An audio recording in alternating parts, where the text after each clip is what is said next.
everyone, this is China Paradigm, where we, Dashi Consulting, interview seasoned entrepreneurs in China. Hello everyone, I'm Matthieu David, the founder of Dashi Consulting and his podcast China Paradigm, and today I'm with Augustin Missoffe. It took us some time to have you on the show, but finally you are here. Thanks for being here. It's 8 a.m. in the morning, so thanks for doing that early. And you have been in China for much more time than what I thought, actually, because I met with you maybe 5 years, but actually you have been in China soon. It's going to be 10 years. In June 2020, You will have been in China for 10 years.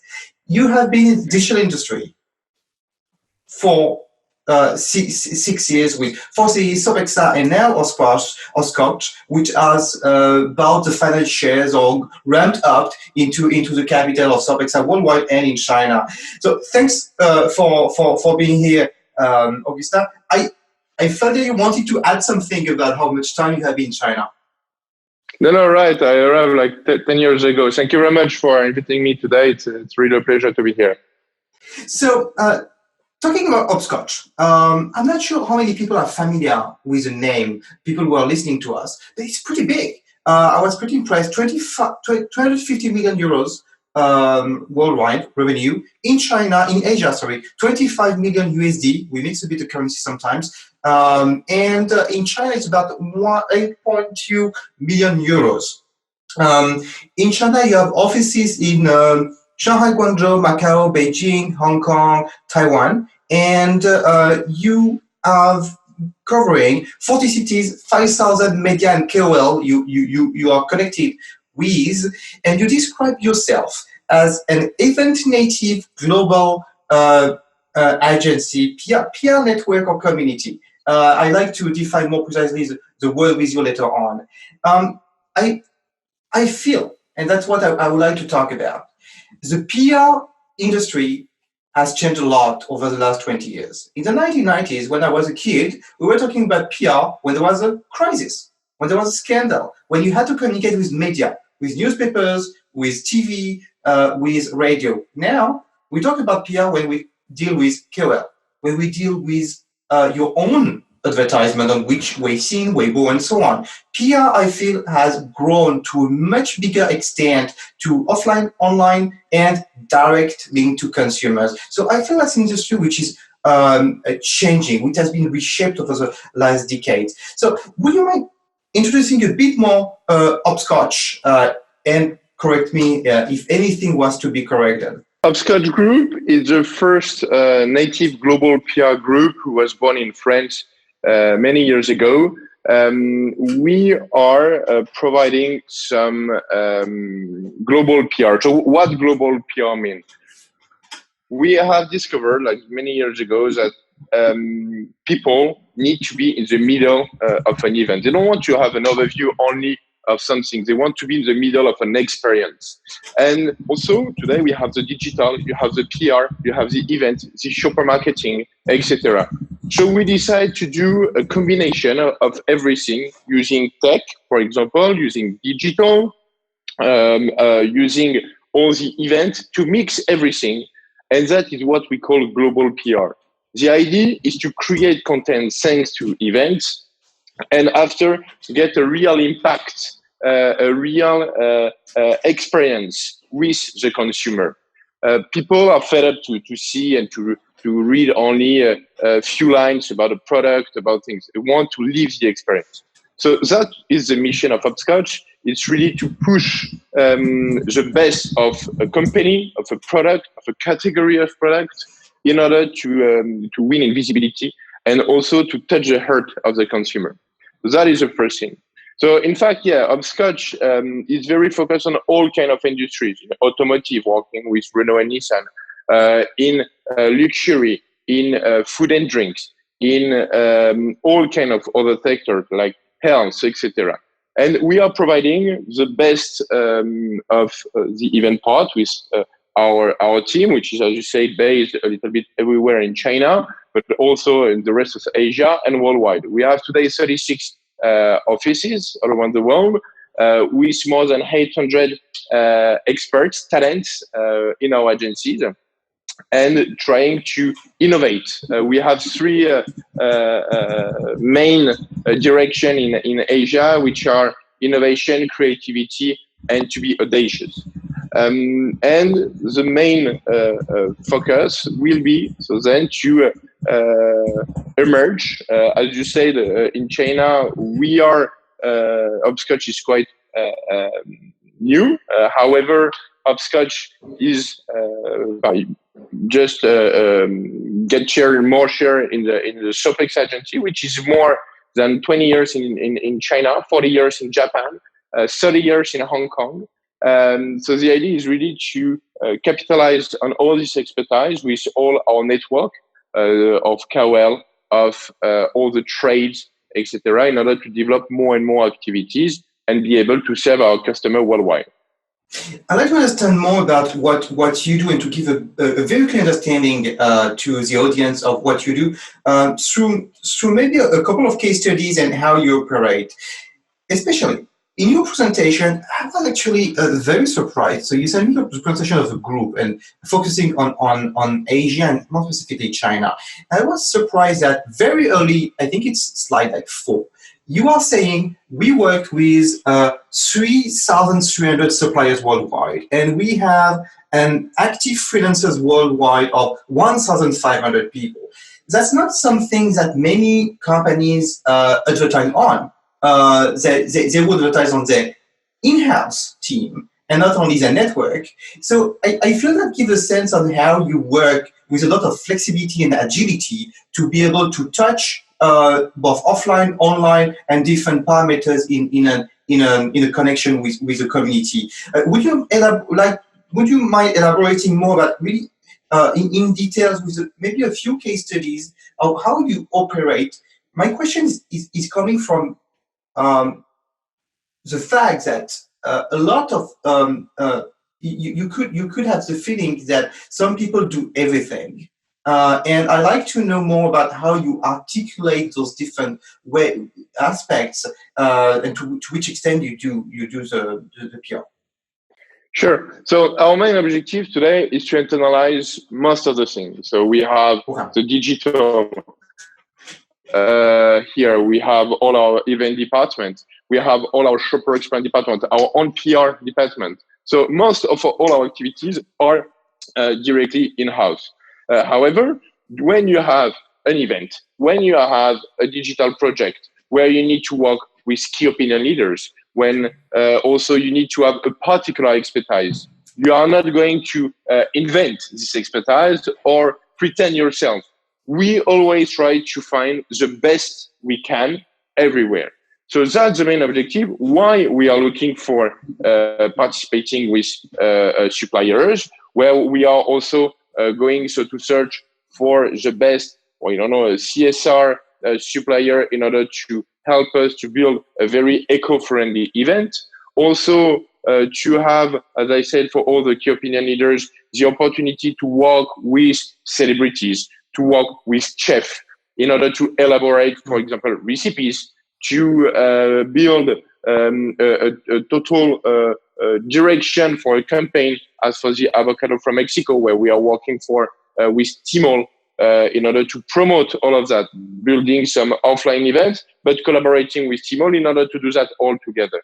So the idea is to work in a perfect intelligence together, and that is why we are very proud of the network we have of suppliers, of freelance, but also after the idea, and where we are quite happy, these people are integrating our team year after year, and we are working with them since many years. And here in our Shanghai office, we are very proud, for example, to have intern talents who are working since more than 10 years in our agency, which is in fact quite rare in China.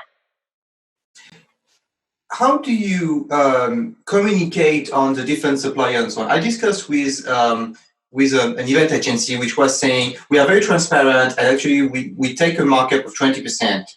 Is it standard in the industry? And we tell the final client we take a markup of 20%, which on the suppliers outside our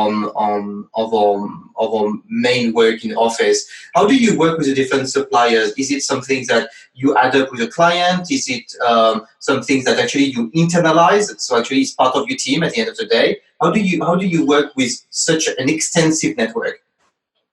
Everything depends about the kind of expert, but what we do is we are totally transparent with our customer because there is, as I said, no need to explain to people that we are able to do something when we don't have the internal resources.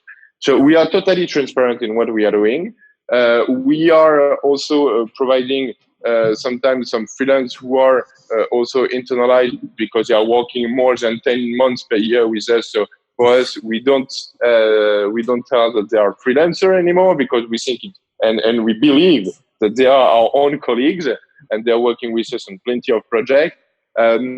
Because also in our one of the particularity of our agency is we often sign like 2 years or 3 years contract. So we tend to have a strong project manager. We try to then have a strong product director, etc. So the idea is really to be transparent, and the customer always knows that. It's the fact that working with a long-term customer, it's always based on the trust, on the transparency, on the fact that we can rely on each other, and that is also where we like to go. In the 4 case studies you sent to me in your presentation, you have 2 major Chinese brands. I believe it's more work you did in France, one for Xiaomi and Huawei, and you correct me if I'm wrong. And there are 2 very interesting cases. One is from Tunisia, so in tourism, where you reach about 15 million digital impressions, 1,250,000 euros on PR value, and 57 something thousands followers on WeChat, which is very hard to get followers on WeChat. Actually, people who listen to us outside of China may think 50,000 is not that a lot. But on WeChat, it's a lot to get 50,000 people followers on WeChat. And you worked for the Mexico avocado as well in partnership with Jingdong. And actually, there are 5 cases. Sorry, I said no, 6. Sorry. And the other one is milk from France and Magimix. Would you mind elaborating a bit more on those cases, which could actually give more understanding of give more substance to what you said to be event native and to be a 360 with different suppliers? Yeah, sure. So let's have, for example, for the tourism from Tunisia. So the main objective was to promote Tunisia as a destination for the Chinese tourists. So how did we do? We worked a lot on the social media for this part. So we also built an entire campaign and promoting some videos that we have directly recorded in Tunisia, making a movie with Chinese celebrities. The idea was really to invite people to come in this country, and we have done promotion with dedicated tourism platform in China. The most important thing during this campaign was really to explain to people, okay, you had some, forget the issue there was before in Tunisia, and let's focus on the beauty of the country, the diversity of the country, and all the activity you can do. As you know, maybe Tunisia is a free visa place for Chinese people, and they want really to target. So the objective was really to push that, and we thanks to different collaboration with key opinion leader, KOLs, and also some different partnership with dedicated platform, we succeed to reach this kind of target and to have successful campaign. For Magimix, as an example, so Magimix. Would you mind elaborating a little bit more on this case? Because I like to go more in depth in 1 or 2 cases. When you say you shot videos and you display the videos, would you mind sharing a bit more about what media was it more? WeChat was more Weibo? And how do you interact with your audience? And how do you convert from the video into followers, from the video into call to action and interaction? Sure. So the video has been launched in different series. So it was 5 different episodes.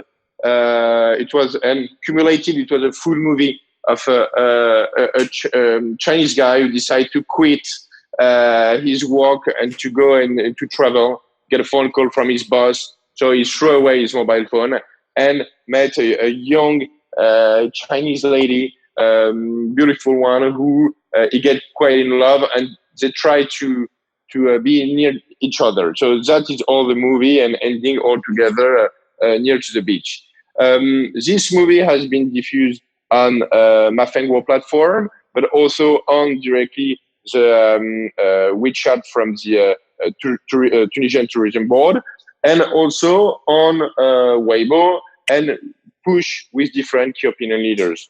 The idea was how to convert is because we have the possibility at the end to join directly the service account of the Tunisian board, on which you have plenty of information about which agency you can go in order to book your flight, your trip, etc., and all the facilities you have in order to travel to Tunisia. So that was on most of the different platforms, and pushed by the key opinion leader. You talked about Mofengo, so for people who are outside of China, who maybe China but don't know much about Mofengo, is a travel-oriented platform, right? It's compared to a bit of Ctrip and Elong. I'm not sure about how different they are in terms of value proposition, but they are compared to them, right? And you use this platform. In what way can you use video with this platform? Because it seems much more like a selling website than a social website. Yeah, it's a kind of combination of both, because it's also where people are expressing their feeling about trips. They are giving also plenty of advice. They are also advice before the trip, but also feedback of their own trip. And it's also where you are able to promote when you have the, for example, as we have done, to promote a particular destination, which you have done with the tourism board, and all this video was showing you the best places of Tunisia. So this is how also we allow people to discover the country, and after to push them directly also to go and visit Tunisia. Okay, I see. So you wanted to talk about another case. Yeah, sure. About Magimix. So Magimix is a French cooking kitchen appliance, which helps you to cook mostly whatever you want. So they have a very nice product, which is the Cook Expert. So Cook Expert arrived exactly 1 year and a half, 2 years before, 2 years ago in China. So it's a beautiful machine which helps you to cook, which helps you also to do everything you want. You want to have a good meal at home, you use the Cook Expert Magimix. And this machine, which was not known at all at the beginning, so we worked on all the strategy, all the planification, all the social media, but also all the development of all the different tools. As an example, in France, you can control your machines thanks to app from Android or Apple. However, when our customer arrive, we directly take the position to say, okay, we are not going to develop another app, which we will have to release in 10 different marketplaces, but let's develop a mini program. So we work with a dedicated tech agency in order to develop all this mini program and to be able to manage the machine. So before we were working about the pre-launch, we also elaborate some recipes with different Chinese chefs to adapt all the international recipes for the local market. And that, so we work directly with Chinese chefs. And then we work on the PR launch. So we have done a huge PR launch event directly here in Shanghai, and where we manage also to do all the visit of the store for the media and some KOL, etc., to promote directly the machine. So that has been a 1 year and a half project, which is still not finished because we have to continue to promote this beautiful machine, and where it was quite 360, which is a word I hate, because that means we can do, as I said, a little bit everything, but the main thing is to be able to build an event where we'll have some content, to also organize all the different aspects of the project, to be sure that we are able to promote one product or one category of product. You talked several times about KOL, and some people are talking about KOC now. How do you work with them? I feel there's a lot of questions from from any brand and from the West especially, on how do you really leverage them? And you have two cases where you talk about them. For Tunisian tourism, you say it was proposed by KOL, and for Matthieu Mix, you said you work with KOL on the food industry, with chefs and so on. How do you interact with them? So more specifically, do you have to pay them? Do you have to give them products for free? How do you select them? Do you select them because they're able to sell, they're able to deliver a message, or because they like the product as well, maybe? And so would you mind sharing a bit more about how to work with KOL and what's your vision? So, as you said, there is quite a difference between KOL and KLC. Let's start first with the KOL. For the KOL, we are collaborating. For one of the success of the KOL, to be honest, is also thanks to WeChat, which has been a closed platform. So that means you have your own service account. If you don't have a KOL, I will not be able to know your account. So the KOL is kind of a bridge which will help you to win in visibility. This KOL in China has an average of 1 million followers for the good one, up to 20 or 100 million followers.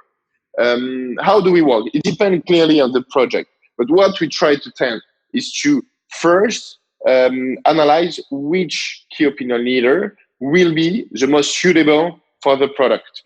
That means, as an example, we took for the wine of Provence, one KOL which was a famous celebrity, which name is Shan Shan. She is in love with friends. She already expressed herself that she loves wine, that she loves the romanticism, that she loves also nature.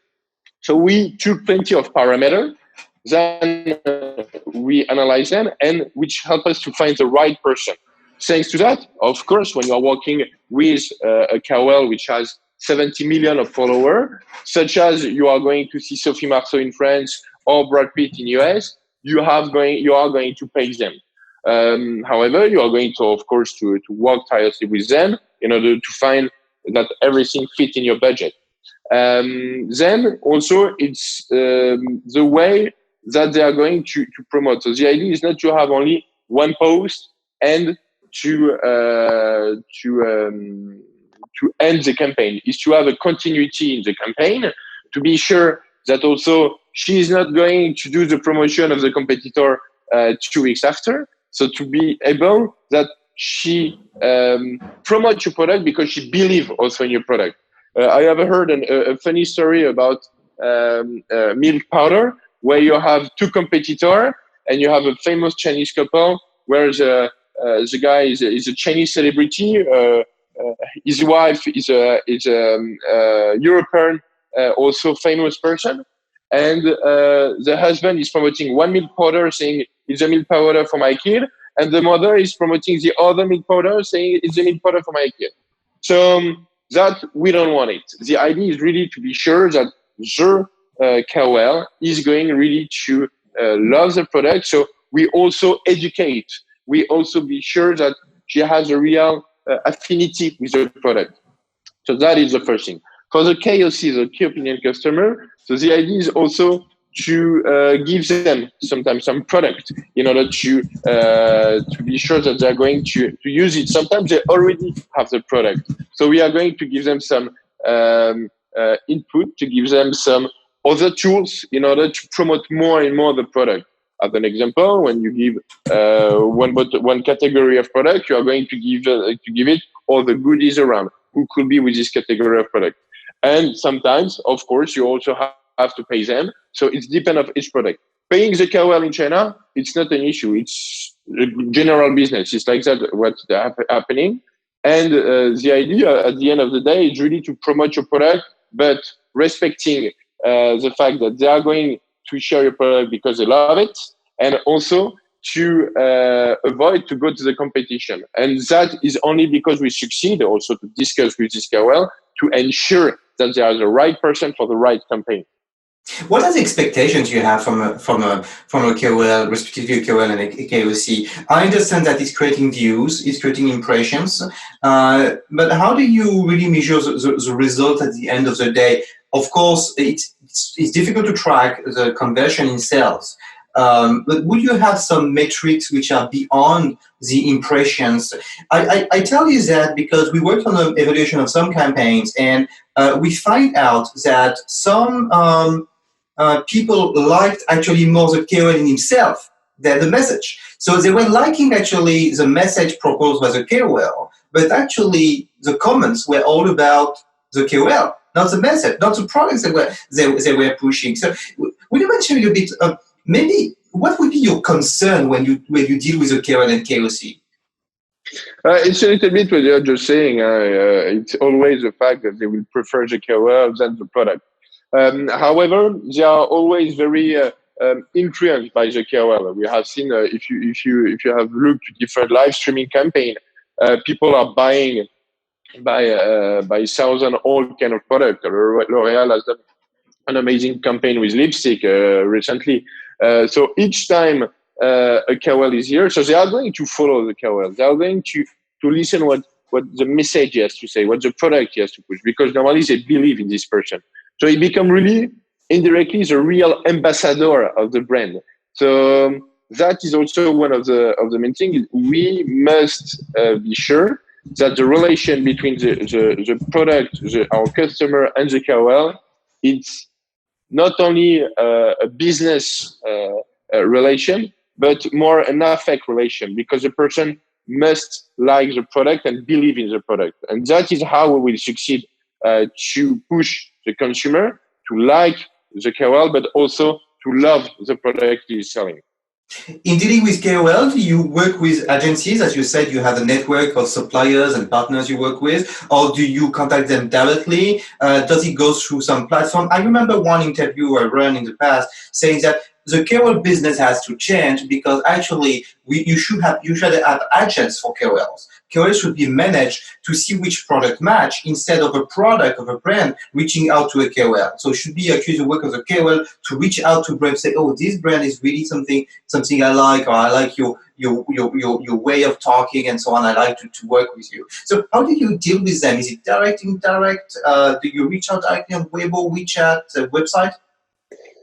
Yeah, so we are working directly with them for one reason, that avoid any intermediaries in the campaign, and that allows also to discuss directly with the KOL. You just said something very interesting about KOL who would like to choose their different products. It has been plenty of time, and mostly in the food and drink industry, where KOL contact us directly to say, hey, I have seen your different campaign. I know this one is your new customer, and I will be very happy to promote this different product or category of product.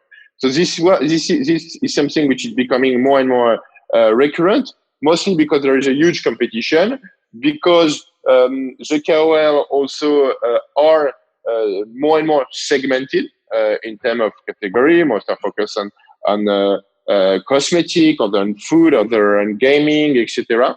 But that is something which is happening more and more. The fact that an agency will manage a pool of KOL, for me, will be, I will say, the KOL factory. So I don't believe it too much on it.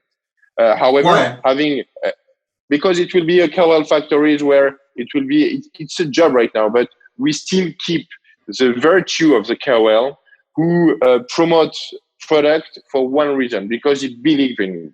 And the fact that you have, for me, a KOL agency will be something that it will be more mechanical, that the agency will impose product directly to the KOL. Sometimes KOL tell us, I'm sorry, but I already have a competitor of your product, or I'm sorry, but I don't know anything about wine, so I'm not going to promote it. So they are able to say no. And with my main concern is, if there is an agency, they will maybe push it to promote some product, because one KOL doesn't have nothing to do during 2 weeks, etc. And keeping, I would say, the freedom of the KOL, it's also a huge added value. And it's also one of the reasons we are working with them directly without any intermediary. You work in a big organization, which is HOPSCOTCH, again, 250 million euros in many, many countries. What differences on the cases you mentioned and the cases you work on and the cases that HOPSCOTCH is working on in the rest of the world. What main differences do you have to communicate on when you work with China, when they work with China? What are the surprises they have, the rest of the group, when they work with China? What are the differences in treatment of the cases you handle in China and the rest of the world? There is plenty. And that could start by the flexibility, the fact that we are or the customer are asking things for yesterday, that everything is in the rush, and also about all the digital activities. In some projects, for example, I have seen that sometimes when we reply to tender, we arrive more with a conceptual approach. That is something that we arrive worldwide. That is the phase one, and after we develop all the different aspects. In China, I have been some different, and our customer like that. They want everything, all the detail, the perfect detail at the first minute. So they want to know everything. So we don't have a third different proposal because it's more on the concrete part. Sometimes the conceptual part could be secondary. However, they want to have everything in detail quite quickly. Also, the digital, which is totally different. I'm always saying since more than, I think, 9 years now, since WeChat arrived, that the world is divided in two. You have China and the rest of the world. Explaining also to everyone how WeChat is working, how the KOL are working, how everything is working about the digital, how we must use it, how we should integrate it, about the offline to online, online to offline, the new retail, everything, which is very important in the DNA also of our event, etc. That's something that sometimes it's quite astonishing for my colleagues, but it's for that we do a lot of different training, some conference, etc. in Europe in order to be sure that they will be able first to get a heads up about all that. And it's also one of the reasons we are winning plenty of different projects who are coming worldwide, with all my colleagues pitching from worldwide, but for China. And also that gives them also some information, some insight, some innovation that they will be able to work on it and maybe to reuse during other events in US or during the PR communication in France, in Ireland, etc. So it's a little bit a mix of everything, but these key components for me are the most different than the rest of the world. How do you explain that in China you feel that clients are want to get things faster and more detailed than in the West? What's your explanation of that? Country is going quite fast. Economy is rushing. Competition is super intense. Okay. In different sectors. There is an evolution. I think I've been there since many years. What we say a Monday could be totally different the Friday because there is so many evolution during the week in terms of social media platform, in terms of trends. Also, when there is mistake, as we have seen, for example, for luxury brand, it's going too fast. All the social media are going faster than everywhere in the world. Also because of the number of population of user, etc. So that also are the main thing why China is going quite fast. And as you can see, since the last 10 years, but I just, as a reminder, WeChat was 2011, the first light of WeChat payment 2014. And today, nobody used cash, credit card, nothing. We are all with our mobile phone. So everything is going quite fast. And I think it is also in the Chinese mentality to say, okay, let's go for it, let's push, which is quite nice. I had yesterday a very interesting discussion about the fact that in France, we prefer to be ready before to launch something. In China, we are ready by launching the thing. So everything is in parallel, and after we will adapt. So that is also the mentality. It's very, I will say, entrepreneurial. So it's very focused on innovation. So we take more risk here. Yeah.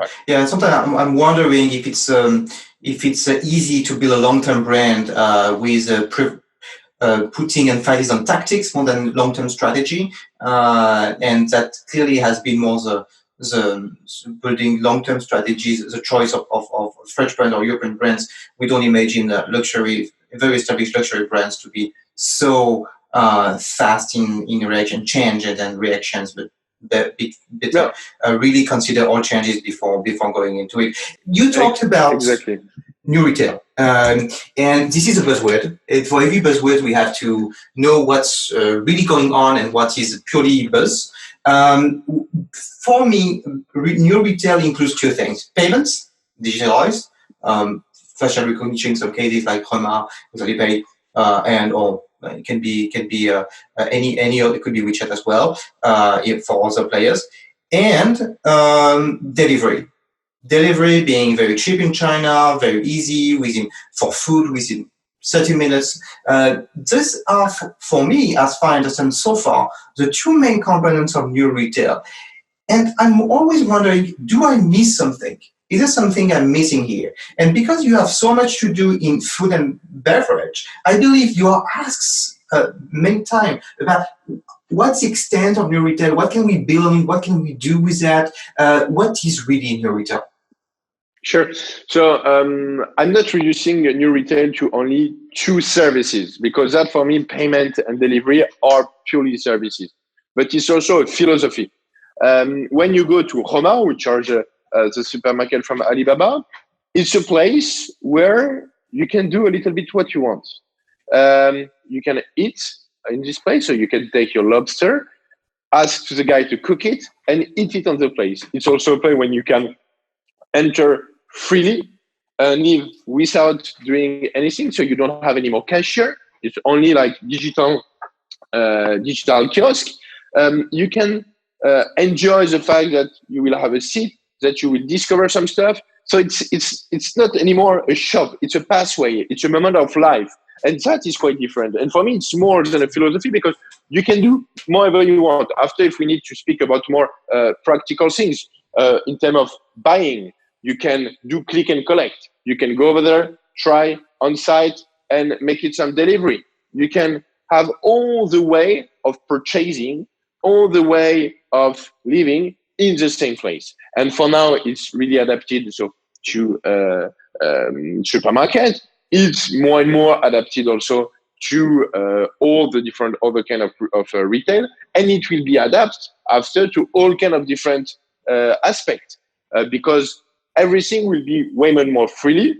But that also is the fact that we are giving more and more information to our own mobile phone, and the fact that we are getting these tools, which is, I will not ruling our life, but really part of our daily life.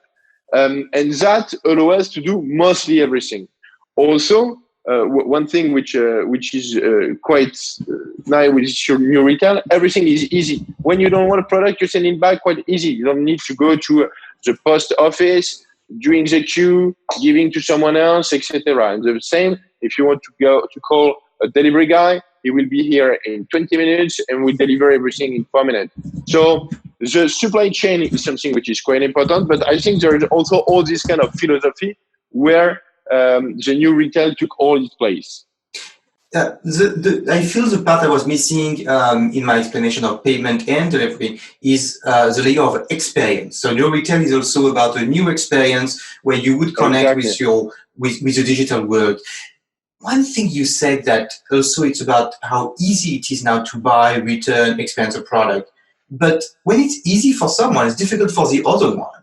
And what I'm questioning is that if the client is king, aren't the brands and your client the slaves? How does it deal with that? Isn't it much more difficult to evolve now in this environment where people can comment, return, and so on as a product than before, where it was a bit more complicated? So people were thinking twice before maybe returning a product and so on. How do you deal with that? Is it a consent from your clients, from your brands, or I'm just over extrapolating?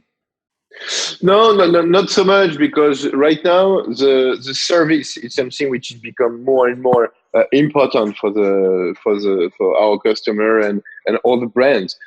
Service is something which highlight to brands. Of course, you have, I would say, all the new judges, so people commenting, giving some bad comments because the boxes they receive has been a little bit, I don't know, destroyed in the delivery, damage in the delivery, etc. So you have also what I call the small new social judge, which for me are not so important because it's people and sometimes that happen, and we have seen some brand which has been totally destroyed by that. But the main idea is also to control it. We are in this new world where you have these people commenting all the time. So you need to play the game. If you don't want to play the game, you need to leave China because it's mandatory to play this game. After, it's not for me slave and master. It's more an equilibrate, a new equilibrate where consumers don't have to get imposed some things from brands.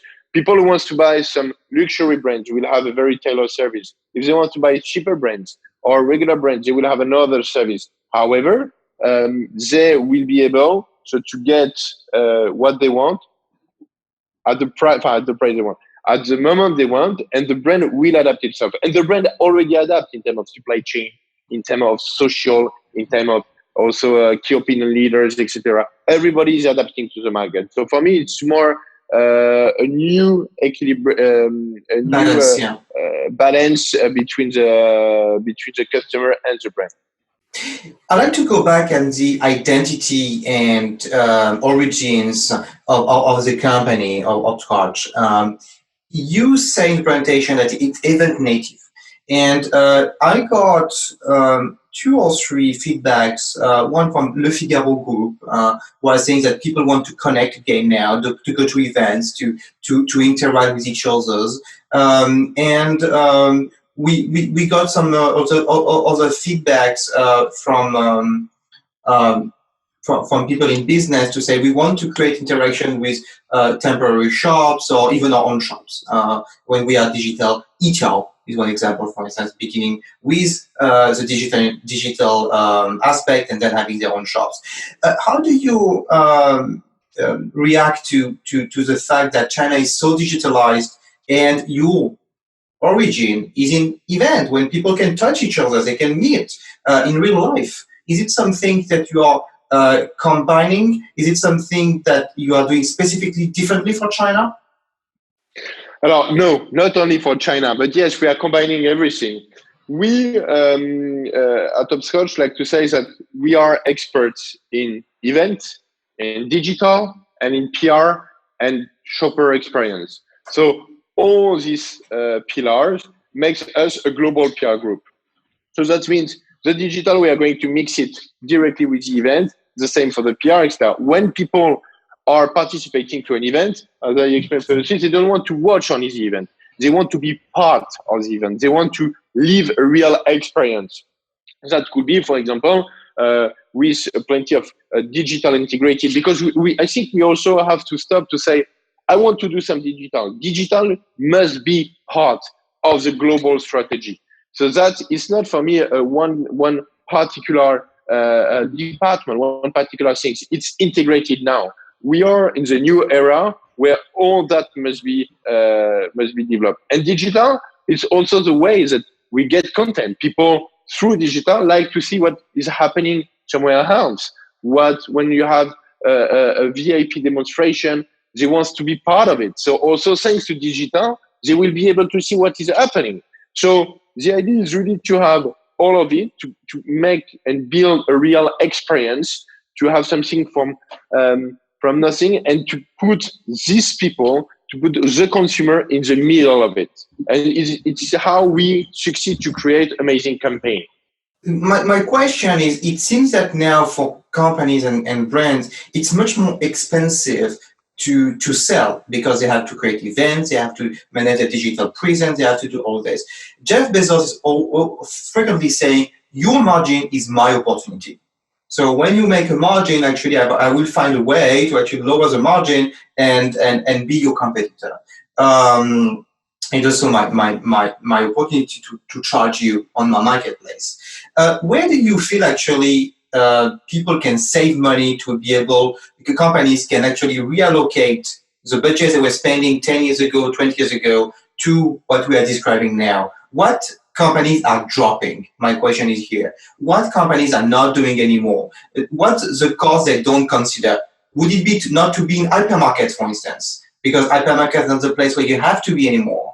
Is it to not to work with newspapers anymore and TV anymore? Because actually the connection is not strong enough. What, and the opposite, are the media, the tools that are given away, given up step by step by the brands and companies?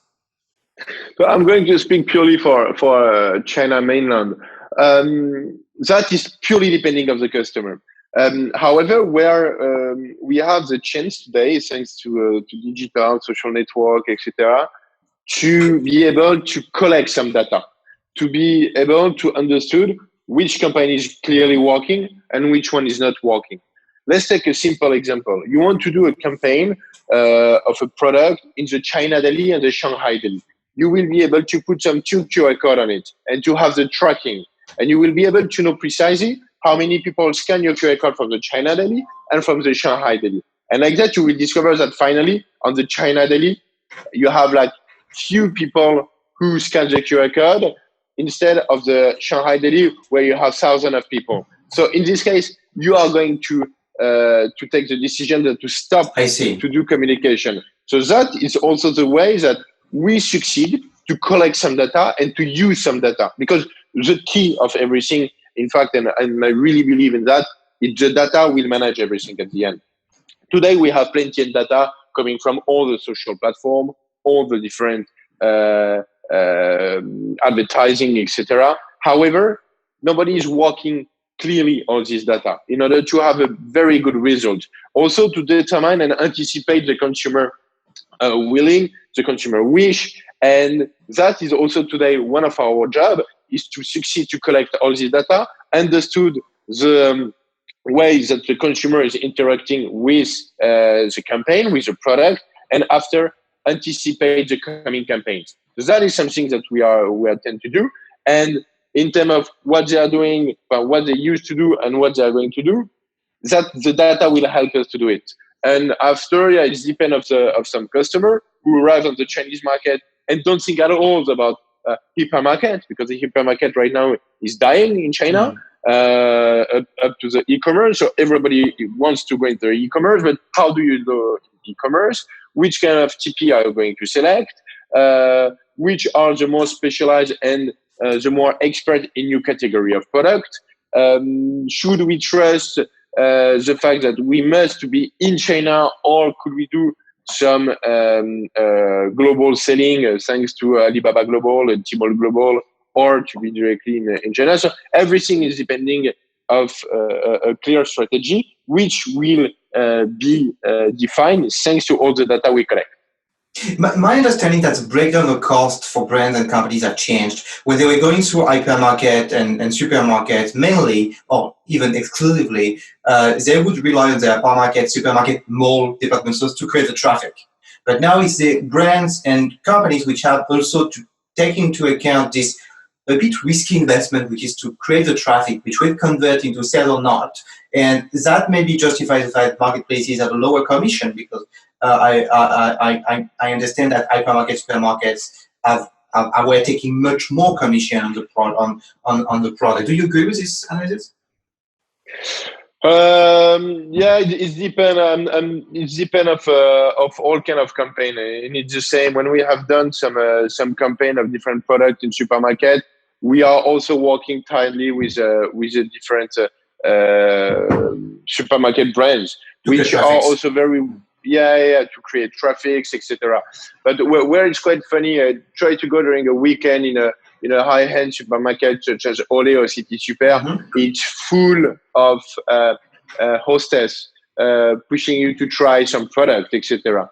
But it's a little bit the same that you can see in the e-commerce platform. When you go, for example, at the beginning, we have the 11/11, which was a global shopping festival. Right now, if you look to the agenda of Alibaba or JD.com, you see that there is festival mostly every day on all different products. You have the avocado festival, you have the wine festival, the 9/9. You have all kind of festival all the time. So also they try to tend and find their own way to promote traffic. However, it's the same. You can buy online, offline. People will still go in store. And also one thing which is quite important, it's for me, the offline retail, it's absolutely not dying. It's just evolving.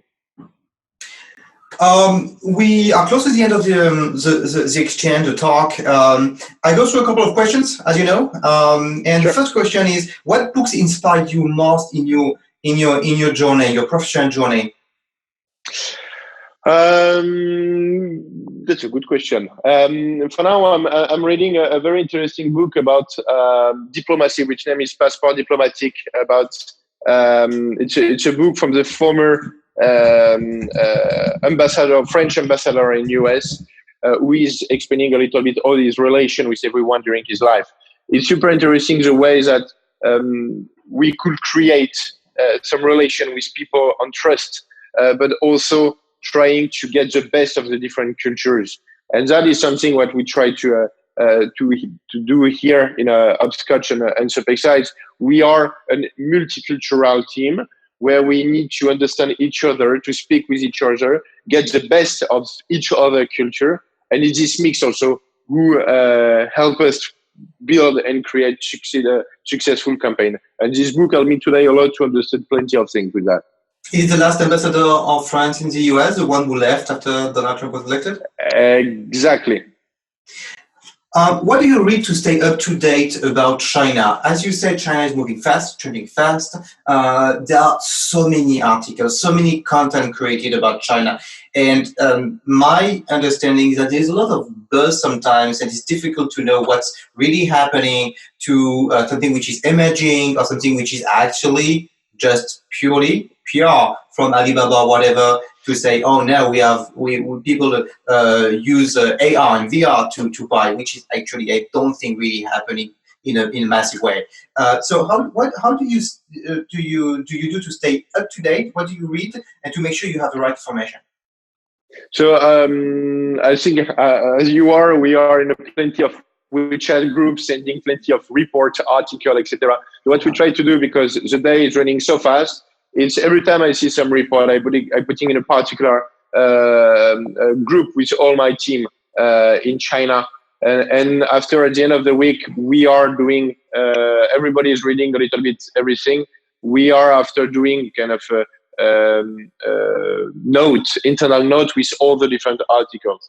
And that helped me also to have all the main title of the things and also all the different articles. However, what I read more and more is also all the reports from DCG, from Deloitte, etc., which are normally very trustful and which are very positive. After, I read also some different articles from China Channel, from also TechCrunch, and I try also to avoid a little bit the too commercial article who are promoting at the end only the product of my customer, of the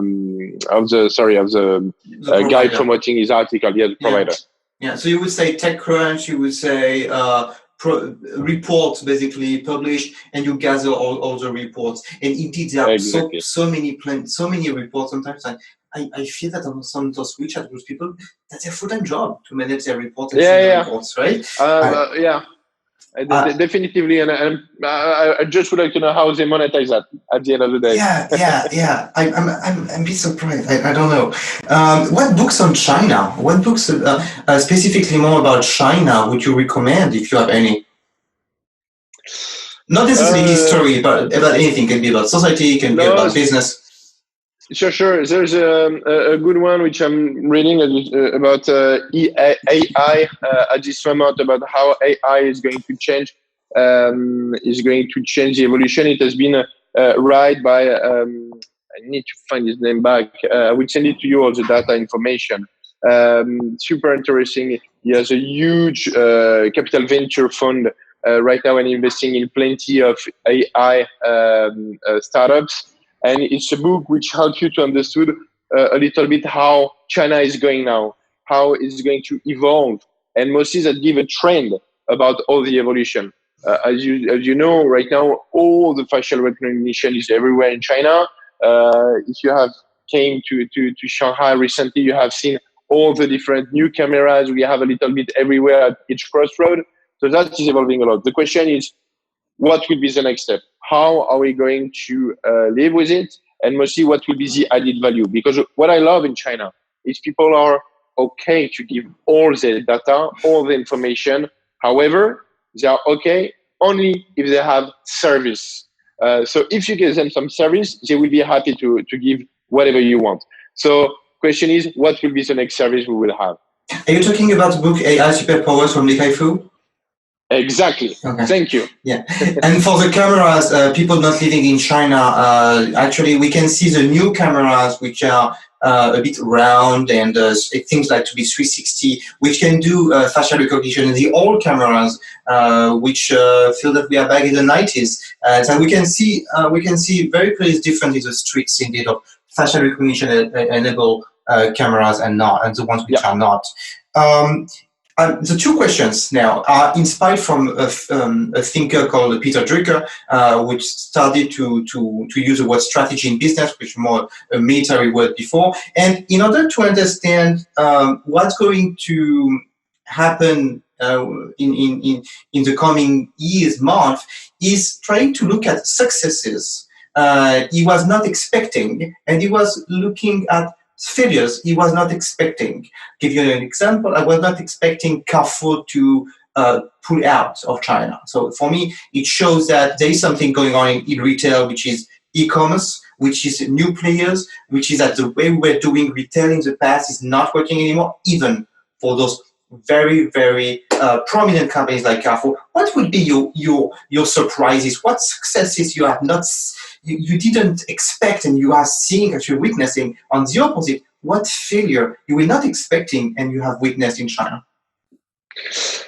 To be so generally speaking, I have a little bit in the I would say maybe in the automotive industry. We have seen some European brands who came here very proud, who succeed to enter the market. However, they were in Europe. They are the key leaders, the key car manufacturer. However, here we are discovering that they didn't succeed to adapt themselves, and mostly the failure is not that they didn't succeed; they didn't succeed to adapt themselves when they have all the green light to go.